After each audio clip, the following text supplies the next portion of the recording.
Hello everyone, कैसे हैं आप लोग। आज मैं आपके लिए लेकर के आई हूँ सीयूटी के एग्ज़ाम के लिए मोस्ट इम्पोर्टेंट 50 क्वेश्चंस, जो कि मैं आपको करवा रही हूँ पॉलिटिकल साइंस के चैप्टर नंबर 1 में से। शीत युद्ध का जो दौर है मैं उस सारे चैप्टर में से करवा रही हूँ आपके लिए। और ये जो क्वेश्चन है आपके लिए मोस्ट इम्पोर्टेंट है फॉर सीयूटी एग्ज़ाम के लिए। मैं आपको सीयूटी के एग्ज़ाम के लिए तैयारी करवाऊँगी, जिसमें मैं आपको पढ़ाऊँगी पॉलिटिकल साइंस, हिस्ट्री, सोशोलॉजी और हिंदी ग्रामर। ठीक है, तो ये जो हमारा पॉलिटिकल साइंस का चैप्टर नंबर 1 है, तो हम यहाँ से स्टार्ट कर रहे हैं अपना।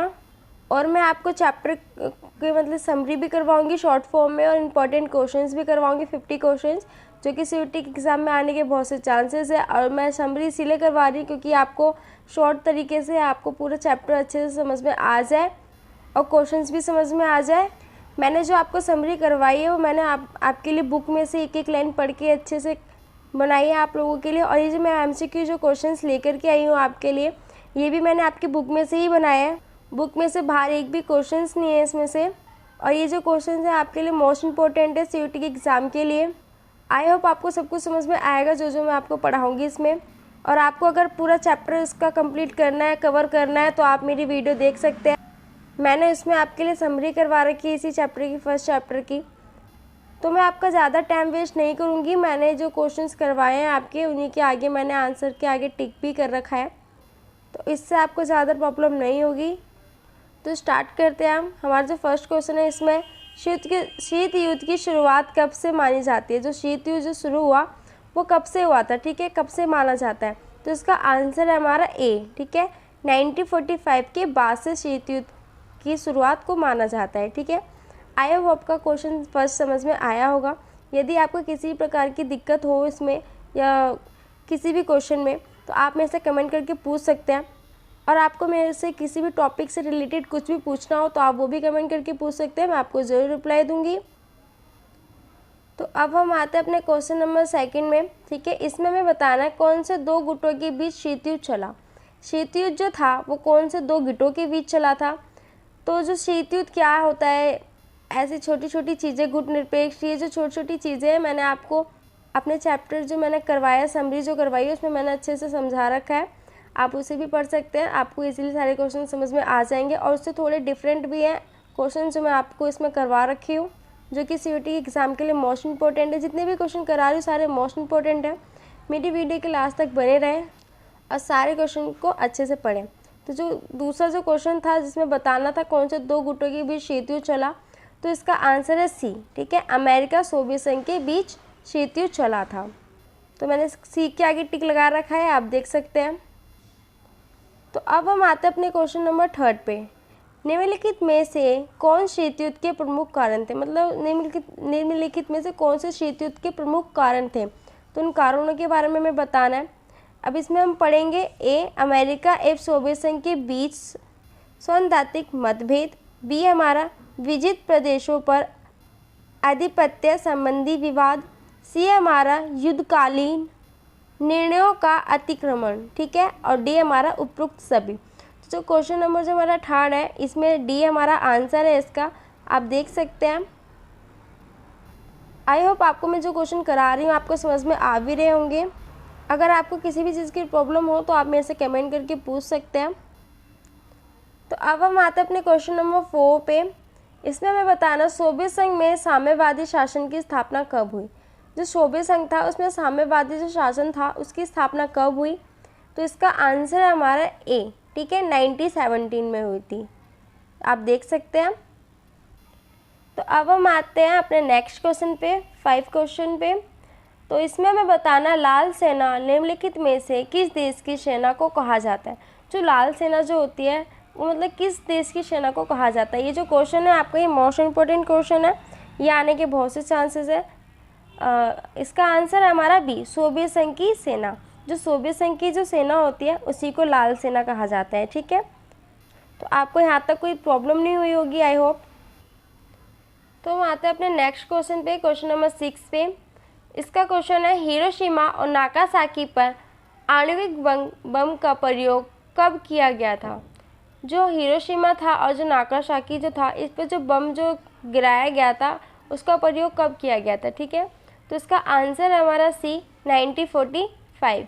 आप देख सकते हैं मैंने सी के आगे टिक लगा दिया है। आपको कोई दिक्कत नहीं होगी।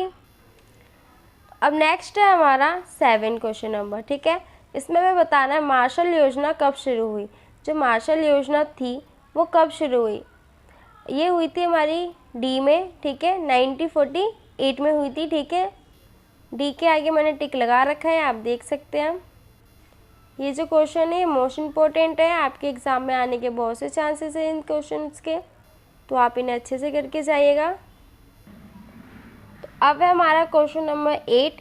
इसमें हमें बताना है सोवियत संघ द्वारा बर्लिन की नाकेबंदी कब की गई। जो बर्लिन की जो दीवार जो थी, बर्लिन जो था उस पर जो नाकेबंदी कब की गई थी दीवार से, तो ये की गई थी हमारी 1948 में, ठीक है। जो इसका आंसर है वो हमारा ए है, आप देख सकते हैं मैंने ए के आगे टिक लगा दिया है।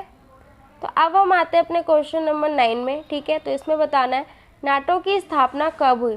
जो नाटो जो था उसकी स्थापना कब हुई। जो नाटो किसके अंडर में था, अमेरिका के अंडर में था, ठीक है। आपको अच्छे से पता होगा नाटो जो था वो अमेरिका में था और जो वार्सा जो था वो थी सोवियत संघ में, ठीक है। तो जो नाटो की जो स्थापना थी वो हुई थी 4 अप्रैल 1949 को, ठीक है। इसका आंसर है ए हमारा, मैंने ए के आगे टिक लगा दिया है, आप देख सकते हैं। आपको किसी चीज़ की प्रॉब्लम नहीं होगी इसमें, अगर होती भी है तो आप मेरे से कमेंट करके पूछ सकते हैं। अब है हमारा क्वेश्चन नंबर 10। इसमें मैं बताना नाटो की स्थापना का मुख्य उद्देश्य क्या था। जो नाटो की जो स्थापना हुई थी उसका उद्देश्य क्या था, क्यों उसकी स्थापना की गई थी, ठीक है। तो हमें इसके बारे में बताना, तो इसका जो आंसर होगा वो हमारा सी होगा, ठीक है। पश्चिम यूरोप में सोवियत संघ के प्रभाव के विस्तार को रोकना, ठीक है। जो क्या कहते हैं पश्चिम जो यूरोप था उसमें सोवियत संघ के जो प्रभाव थे उनको रोकने के लिए नाटो की स्थापना की गई थी, उसका उद्देश्य ये था, ठीक है। अब हम आते हैं अपने क्वेश्चन नंबर 11 में, ठीक है। इसमें हमें बताना नाटो की स्थापना के समय कितने सदस्य देशों ने हस्ताक्षर किए थे। मतलब जब नाटो की जो स्थापना की जा रही थी तो कितने देश जो थे, कितने देश के जो सदस्य थे उन्होंने इस पर हस्ताक्षर किए थे। तो इसका आंसर है हमारा ए, 20 लोगों ने किए थे। कितने लोगों ने किए थे, 20 लोगों ने, ठीक है। तो इसका आंसर ए है हमारा, हमने ए के आगे टिक लगा दिया है, आप देख सकते हैं।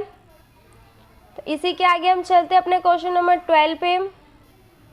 तो इसका क्वेश्चन है हमारा चीन संयुक्त राष्ट्र संघ का सदस्य कब बना। जो चीन जो था वो संयुक्त राष्ट्र संघ का सदस्य कब बना, तो इसका आंसर है हमारा बी, ठीक है, 1971 में बना। कब बना, 1971 में। वी के आगे हमने टिक लगा रखा है ऑलरेडी, आप देख सकते हैं, ठीक है। अब हम आते हैं अपने क्वेश्चन नंबर 13 पे। अमेरिका में वाटर गेट कांड की घटना कब हुई, ठीक है। जो अमेरिका में जो था वाटर गेट था एक, उसकी जो कांड जो हुआ था उसकी घटना कब हुई थी। इसका आंसर है हमारा डी, 1947 में हुई थी। कब हुई थी, 1947 में। आई होप आपको सब कुछ समझ में आ रहा होगा। और अभी तक आपने मेरे चैनल को लाइक नहीं किया है, सब्सक्राइब नहीं किया है, तो जल्दी से जाइए मेरे चैनल को लाइक कीजिए एंड सब्सक्राइब कीजिए। बेल आइकन दबाना ना भूलिएगा, क्योंकि मैं आपको पॉलिटिकल साइंस, हिस्ट्री, सोशियोलॉजी और हिंदी ग्रामर भी कराऊंगी। तो आप मेरी वीडियो को लाइक कीजिए एंड सब्सक्राइब कीजिए, ताकि मेरी आगे आने वाली वीडियो आप तक आसानी से पहुंच सके और आप उनका लाभ उठा सके अपने सीईटी के एग्ज़ाम के लिए। तो इसी के साथ अब चलते हैं अपने क्वेश्चन नंबर 14 में, ठीक है। तो इसमें हमें बताना है प्रथम यूरोपीय सुरक्षा शिखर सम्मेलन कब हुआ। जो प्रथम यूरोपीय सुरक्षा जो शिखर सम्मेलन था वो कब हुआ था, वो हुआ था हमारा 1973 में, ठीक है। इसका आंसर है हमारा ए। तो ए के आगे हमने ऑलरेडी टिक कर चुके हैं, तो आप देख सकते हैं। तो अब हम आते हैं अपने क्वेश्चन नंबर 15 में, ठीक है। इसमें मैं बताना है क्यूबा के मिसाइल संकट के समय सोवियत संघ के प्रधानमंत्री कौन थे, ठीक है। तो ये तो आपको आसानी से पता ही होगा, ये थे हमारे निकिता खुश्रेव। कौन थे, निकिता खुश्रेव, ठीक है। तो इसका आंसर हमारा बी है, ठीक है। अब है हमारा नेक्स्ट क्वेश्चन, मार्शल योजना क्या थी। जो मार्शल योजना थी वो क्या थी। अभी हमने पिछले क्वेश्चन में क्या था, जो मार्शल योजना की स्थापना कब हुई थी, ठीक है। अब हम इसमें पढ़ेंगे मार्शल योजना क्या थी, किसकी स्थापना क्यों की गई थी। तो इसमें जो इसका आंसर है वो है हमारा ए, यूरोप के देशों को पूर्ण निर्माण हेतु अमेरिका सहायता, ठीक है। जो अमेरिका द्वारा ना यूरोप के देशों के लिए ना मतलब पूर्ण निर्माण हेतु सहायता दी गई थी, मतलब फिर से अपने विकास के लिए सहायता दी गई थी अमेरिका द्वारा, ठीक है, यूरोपीय के देशों को। आई होप आपको समझ में आया होगा। तो इसका आंसर हमारा ए था। ए के आगे हमने ऑलरेडी टिक कर रखा है, आपको दिक्कत नहीं हो रही होगी। अब हम आते हैं अपने क्वेश्चन नंबर 17 पे, ठीक है। इसमें हमें बताना नाटो से संबंधित कौन सा विकल्प सही है, ठीक है, कौन सा विकल्प सही बताना है हमें इसमें। तो इसका आंसर हमारा बी, उत्तरी अटलांटिक संधि संगठन, ठीक है। अब इसका आंसर हमने टिक कर रखा है, आप देख सकते हैं। तो अब आते हैं हम अपने नेक्स्ट क्वेश्चन पे। किस देश के प्रभुत्व से एक ध्रुवीयता कायम हुई?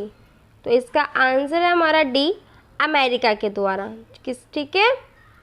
अब आते हैं अपने क्वेश्चन नंबर 20 पे। निम्नलिखित में से किसके प्रयास से गुटनिरपेक्षता की नीति अस्तित्व में आई? तो इसका आंसर है हमारा डी।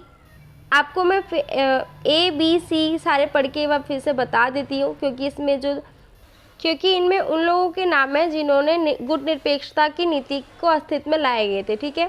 तो ये जो नाम है आपके लिए मोस्ट इम्पोर्टेंट है, ये आपसे किसी प्रकार के क्वेश्चंस बना के पूछा जा सकता है, तो मैं आपको पढ़ के बता देती हूँ। जवाहरलाल नेहरू ए, ठीक है। बी हमारा जमाल अब्दुल नासिर। सी हमारा मार्शल जोसेफ प्रेस्टोटो। और डी हमारा उपरोक्त सभी। तो इसका आंसर हमारा डी, उपरोक्त सभी। तो अब हम आते हैं अपने नेक्स्ट क्वेश्चन में, ठीक है। हमें इसमें बताना है अमेरिका ने 1970 तक किस साम्यवादी देश को संयुक्त राष्ट्र का सदस्य नहीं बनने दिया? मतलब अमेरिका ने 1970 में ऐसा कौन सा साम्यवादी देश था जिसको संयुक्त राष्ट्र का सदस्य नहीं बनने दिया था, ठीक है। तो इसका आंसर है हमारा बी, साम्यवादी चीन को नहीं बनने दिया था, ठीक है। तो मैंने बी के आगे टिक कर रखा है। आई होप आपको समझ में आया होगा। तो नेक्स्ट आते हैं हम क्वेश्चन नंबर 22 पे। दूसरा विश्व युद्ध कब से कब तक चला? जो दूसरा विश्व युद्ध था वो कब से कब तक चला? वो चला था हमारा 1939 से 1945 तक, ठीक है। तो इसका आंसर है हमारा बी। आई होप आपको समझ में आया होगा। तो इसी के साथ अब हम आते हैं अपने नेक्स्ट क्वेश्चन पे, क्वेश्चन नंबर 23 में। क्यूबा मिसाइल संकट के समय अमेरिका के राष्ट्रपति कौन थे? ठीक है, तो इसका आंसर है हमारा ए, जॉन एफ कैनेडी थे। कौन थे? John F Kennedy. अब आते हैं हम क्वेश्चन नंबर 24 पे। इसमें बताना है जर्मनी का एकीकरण कब हुआ? तो इसका एकीकरण हुआ था 1990 में। 1990 में हुआ था इसका एकीकरण जर्मनी का। तो इसका आंसर सी है। सी के आगे हमने टिक लगा रखा है। अब हमारा क्वेश्चन नंबर 25। शीत युद्ध के दौरान शक्ति के कितने केंद्र थे? तो इसका आंसर है हमारा बी, 2 केंद्र थे। कितने केंद्र थे? 2 केंद्र थे। ठीक है, तो इसके आगे हमने बी के आगे टिक लगा रखा है, आप देख सकते हैं। अब हम आते हैं क्वेश्चन नंबर 26 पे। पहले गुट निरपेक्ष सम्मेलन में भारत का प्रतिनिधित्व किसने किया? तो किसने किया था? पटेल जी ने किया था। ठीक है, तो इसका आंसर हमारा बी है, 26 का पटेल। मैंने अपने सभी आंसर्स के आगे टिक लगा रखा है, आप देख सकते हैं। और अभी तक आपने मेरे चैनल को लाइक नहीं किया है, सब्सक्राइब नहीं किया है, तो जल्दी से जाइए मेरे चैनल को लाइक कीजिए, सब्सक्राइब कीजिए, क्योंकि मेरे आगे आने वाली वीडियो आप तक आसानी से पहुंच सके। और मैं आपको हिस्ट्री की, पॉलिटिकल साइंस की, सोशियोलॉजी की और हिंदी की समरी भी करवाऊंगी और मोस्ट इंपॉर्टेंट 50 क्वेश्चंस भी करवाऊंगी। तो आप मेरे चैनल को सब्सक्राइब कर दीजिए फटाफट से जाके, और मैं आपको सब कुछ हिंदी मीडियम में करवाऊंगी। अब आते हैं अपने क्वेश्चन नंबर 27 में। इसमें मैं बताना है 1917 में रूस में साम्यवादी राज्य की स्थापना किसने की? तो इसका आंसर हमारा ए, लेनिन ने की। ठीक है, ए के आगे हमने टिक लगा रखा है। अब आते हैं हम क्वेश्चन नंबर 28 पे। पहला गुट निरपेक्ष सम्मेलन कहाँ हुआ था? तो ये पहला जो गुट निरपेक्ष सम्मेलन जो हुआ था वो हुआ था बेलग्रेड में। ठीक है, इसका आंसर हमारा बी है, आप देख सकते हैं। बी के आगे हमने टिक लगा रखा है ऑलरेडी। अब हमारा नेक्स्ट क्वेश्चन 29। ठीक है, इसमें बताना है गुट निरपेक्ष देशों का शिखर सम्मेलन नई दिल्ली में कब आयोजित किया गया था? तो इसका आंसर है हमारा डी, 1985 में किया गया था आयोजित। ठीक है, अब हमारा नेक्स्ट क्वेश्चन 30, निम्नलिखित में से कौन एक गुट निरपेक्ष आंदोलन के जनक नहीं थे? तो कौन नहीं थे गुट निरपेक्ष आंदोलन के जनक? तो इसका आंसर हमारा बी, अरफात। ठीक है, तो ये हमारे गुट निरपेक्ष आंदोलन के जनक नहीं थे, तो हमारा आंसर क्या है? बी। नेक्स्ट क्वेश्चन हमारा, द्वितीय विश्व युद्ध के दौरान अमेरिका ने किस देश के विरुद्ध परमाणु बम गिराया? ठीक है, तो ये गिराया था जापान के ऊपर गिराए थे। ठीक है, तो इसका आंसर हमारा बी। अब आते हैं अपने नेक्स्ट क्वेश्चन पे। क्वेश्चन नंबर 32 में द्वितीय विश्व युद्ध किन दो गुटों के बीच लड़ा गया था? तो इसका आंसर है ए, दूरी राष्ट्र और मित्र राष्ट्र के बीच लड़ा गया था। मैं आपको जितने भी क्वेश्चंस करा रही हूँ सारे मोस्ट इंपोर्टेंट क्वेश्चन है, सीयूटी के में आने के बहुत से चांसेस है, तो आप इन्हें इग्नोर मत कीजिएगा, अच्छे से पढ़िए इनको, और मैं आपकी तैयारी अच्छे से करवाती रहूँगी सीयूटी के एग्ज़ाम के लिए। अब नेक्स्ट क्वेश्चन पे आते हैं हम, पूंजीवादी खेमे का नेतृत्व किस देश ने किया था? तो किस देश ने किया था पूंजीवादी खेमे का नेतृत्व? किया था अमेरिका ने। इसका आंसर क्या है हमारा 33 का बी। बी के आगे हमने टिक लगा दिया ऑलरेडी, आप देख सकते हैं। अब आते हैं हम नेक्स्ट क्वेश्चन पे। क्वेश्चन नंबर 34 में द्वितीय विश्व युद्ध के दौरान अमेरिका द्वारा जापान पर परमाणु आक्रमण के पीछे अमेरिकी समर्थकों का क्या तर्क था? जो मतलब इसमें क्या कहा गया है, जो द्वितीय विश्व युद्ध जो चल रहा था उसके दौरान अमेरिका ने क्या किया था? जापान पर परमाणु आक्रमण किया था। ठीक है, तो उसके पीछे क्या कहते हैं, अमेरिका के कुछ समर्थक थे जिन्होंने आलोचना की थी। तो क्या किया था इसमें? तो इसमें हम पढ़ के बताएंगे आपको। ए था हमारा विश्व युद्ध को जल्दी समाप्त करना। बी हमारा अमेरिकी साथी राष्ट्र को आगे की जनहानि से बचाना। मतलब इसमें क्या कहा गया है, ए में जो विश्व युद्ध है वो जल्दी से समाप्त हो जाए, इसीलिए अमेरिका ने जापान पर बम गिराया। पहला कारण ये बताया था समर्थकों ने अमेरिका के। बी हमारा अमेरिकी साथियों राष्ट्र को आगे की जनहानि से बचाना। मतलब कि ये कि अभी जितनी जनहानि होनी है हो जान दो, जो अमेरिका ने बम जो फेंका उससे जितनी जनहानि होनी हो गई, कोई बात नहीं, लेकिन जब इससे क्या होगा कि आगे की जनहानि से बचे रहेंगे। तो इसका आंसर हमारा सी, विकल्प ए और बी दोनों ही सही है। ठीक है, क्वेश्चन नंबर 34 का आंसर है सी, आप देख सकते हैं। अब आते हैं हम क्वेश्चन नंबर 35 पे। इसमें हमें बताना बारसा संधि का संबंध किससे है? इसका आंसर है हमारा बी, साम्यवादी खेमे से। ठीक है, अब आते हैं हम अपने क्वेश्चन नंबर 36 पे। छोटे देश शक्ति युद्ध के दौरान महाशक्ति के साथ खेमे में शामिल क्यों हुए? जो मतलब जब द्वितीय जब विश्व युद्ध जो समाप्त हुआ उसके बाद जब शीत युद्ध जब चला, तो जो महाशक्ति जो थी उनके साथ छोटे छोटे जो देश थे, खेमे थे, वो उनमें क्यों शामिल होना चाहते थे? उसके क्या कारण थे? ठीक है, तो हम इसमें एक पॉइंट वाइज आपको पढ़ के बताऊंगी। पहला है हमारा महाशक्तियों द्वारा सुरक्षा का वायदा। जो महाशक्तियाँ जो थी वो छोटे छोटे देशों को क्या कहती है, वहाँ आपको सुरक्षा प्रदान करेंगे। ठीक है, और आर्थिक मदद प्रदान करेंगे और हथियारों की मदद प्रदान करेंगे। ठीक है, तो इसका आंसर हमारा डी। क्वेश्चन नंबर 36 का आंसर डी है, आप देख सकते हैं, मैंने टिक लगा रखा है ऑलरेडी। तो अब है हमारा क्वेश्चन नंबर 37। इसमें हमें बताना है बारसा संधि कब संपन्न हुई? बारसा संधि कब बनाई गई थी? ये बनाई थी हमारी 1955 में। तो इसका आंसर है हमारा डी, आप देख सकते हैं। अब हम आते हैं अपने क्वेश्चन नंबर 38 पे। सेटों का संबंध किससे था? जो सेटो जो था उसका संबंध किससे था? उसका संबंध था यूरोप व एशिया के पूंजीवादी खेमों के देश से। ठीक है, तो इसका आंसर हमारा डी है, यूरोप व एशिया के पूंजीवादी खेमे के देशों से। ठीक है, तो अब हम आते हैं अपने क्वेश्चन नंबर नेक्स्ट पे। ठीक है, क्वेश्चन नंबर है हमारा 39।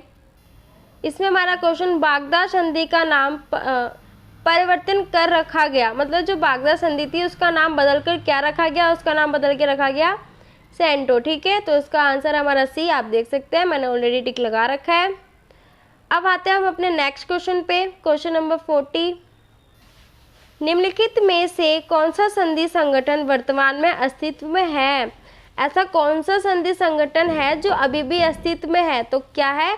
नाटो अभी भी अस्तित्व में है। तो इसका आंसर है हमारा ए। ये जितने भी क्वेश्चंस मैं आपको करा रही हूँ सारे मोस्ट इंपॉर्टेंट है, ये सीयूटी में आपके ज़रूर आने वाले हैं, आप इन्हें अच्छे से करके जाइएगा। अब है हमारा नेक्स्ट क्वेश्चन 41 वर्तमान में नाटक की सदस्य संख्या कितनी है? तो कितनी सदस्य संख्या है इसमें? 30 है। ठीक है, इसका आंसर हमारा सी है। अब आते हैं क्वेश्चन नंबर 42 पे। टू मेन सिद्धांत का संबंध है, किससे संबंध है इसका? यूरोप का पुनर्निर्माण से। ठीक है, तो इसका आंसर हमारा ए है। आई होप आपको सब कुछ समझ में आ रहा होगा। यदि ना आए, किसी भी चीज़ की दिक्कत आ रही हो तो आप मेरे से कमेंट करके पूछ सकते हैं। अब है हमारा नेक्स्ट क्वेश्चन। पश्चिमी देशों के पुनर्निर्माण में अमेरिका के मार्शल योजना प्लान के अंतर्गत कितनी राशि खर्च करने की योजना रखी गई? जो अमेरिका ने जो पुनर्निर्माण के लिए जो योजना चलाई थी, मार्शल योजना जो चलाई थी यूरोप के लिए जो चलाई गई थी, तो उसमें कितने पैसे खर्च हुए थे? ठीक है, कितनी राशि खर्च की गई थी, उसकी योजना रखी गई थी। ठीक है, तो इसका आंसर हमारा सी 12 बिलियन पाउंड। ठीक है, तो आई होप आपको समझ में आया होगा। अब आते हैं हम अपने नेक्स्ट क्वेश्चन पे, क्वेश्चन नंबर 44 पे। कोरियाई युद्ध का वर्ष लिखिए। जो कोरियाई युद्ध जो था वो कितने से कितने तक चला था, तो उसके बारे में लिखना है। तो इसका आंसर हमारा डी 1950 से लेकर 1953 तक चला था। तो इसके आगे हमने ऑलरेडी टिक कर रखा है, डी के आगे आप देख सकते हैं। तो अब है हमारा क्वेश्चन नंबर 45। बर्लिन की दीवार किस वर्ष खड़ी की गई? जो बर्लिन की जो दीवार थी वो कब खड़ी की गई थी? तो इसका आंसर है हमारा बी 1961 में की गई थी। ठीक है, तो इसमें ना बच्चे कंफ्यूज रहते हैं कि 1962 में भी टिक करके आ जाते हैं, तो नहीं, तो हमारे गलत है। तो हमारा राइट आंसर है 1961। ठीक है, तो अब आते हैं अपने नेक्स्ट क्वेश्चन पे, 46 क्वेश्चन नंबर। शीत युद्ध का अर्थ क्या है? जो शीत युद्ध है उसका अर्थ है क्या? ठीक है, तो इसका अर्थ है हमारा, इसका आंसर डी है, पूंजीवादी व साम्यवादी के बीच वैचारिक द्वंद्व। सिर्फ द्वंद्व ही होगा, युद्ध नहीं होगा। ठीक है, शीत युद्ध में। अब हमारा next question, question number 47। Cuba संकट के समय क्यूबा की सत्ता पर कौन आसीन था? कौन आसीन था इस पे? फिदेल कास्त्रो थे। कौन थे? Fidel Castro. तो इसका आंसर हमारा ए है। ए के आगे हमने टिक लगा रखा है, आप देख सकते हैं। अब आते हैं अपने नेक्स्ट क्वेश्चन पे, क्वेश्चन नंबर 48 में। अमेरिका ने कौन से 2 शहरों पर परमाणु बम गिराए? कौन से 2 शहर थे जिन पर अमेरिका ने परमाणु बम गिराए थे? तो वो थे हिरोशिमा और नागासाकी। ठीक है, तो इसका आंसर हमारा डी हो जाएगा, बी और सी दोनों। अब है हमारा नेक्स्ट क्वेश्चन 49 क्वेश्चन नंबर। इसमें बताना है गुट निरपेक्ष आंदोलन के पहले सम्मेलन में कितने सदस्य थे? तो कितने सदस्य थे? इसका आंसर हमारा डी 25 सदस्य थे। ठीक है, अब हम आते हैं अपने क्वेश्चन नंबर 15 में। ये हमारा लास्ट क्वेश्चन है। जितने भी मैंने आपके क्वेश्चंस कराए हैं सारे मोस्ट इंपॉर्टेंट थे। आई होप आपको किसी चीज़ में भी दिक्कत नहीं आई होगी। अगर आई हो तो आप मेरे से कमेंट करके पूछ सकते हैं, मैं आपकी ज़रूर हेल्प करूँगी।